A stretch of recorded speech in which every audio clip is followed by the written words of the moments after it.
spending at least $2 trillion, between $1 and $2 trillion, after we already wrote trillions of dollars worth of checks on money we don't have. With me right now, who knows the facts of the case, Senator John Kennedy, member of the Senate Judiciary Committee, Budget and Appropriations Committees of Louisiana. Senator, welcome back. Thank you, Brian, for having me. All right, so your response to the Speaker suddenly in a rush.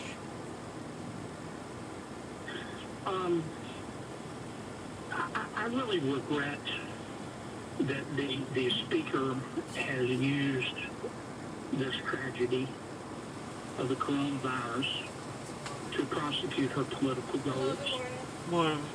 She's been obstructionist every step of the way in passing the 4 bills that we passed to try to help the American people. She constantly, and I'm judging her by her actions. By her actions, she constantly tries to politicize everything and thinks she's thinking about the next election, not the next generation. And I say with all the respect I can muster, I wish the Speaker would just stop. Her hatred for the president coursing through her veins is clouding her judgment. It's putting her feelings about the President of the United States above what's in the best interest of the American people. And I think most Americans see that. And Senator, she thinks she's a one-woman army of government, and she's not. There's a thing called the Senate, there's these people called Republicans, and this man called the President. Cut 38 is more of her disdain. Is the President part of these discussions, these negotiations? I don't have any idea what the President does. He said that the House was on vacation. But you know what? Don't waste your time online on what he says. Really? Don't waste your time on what the President says? Look, that's so unprofessional.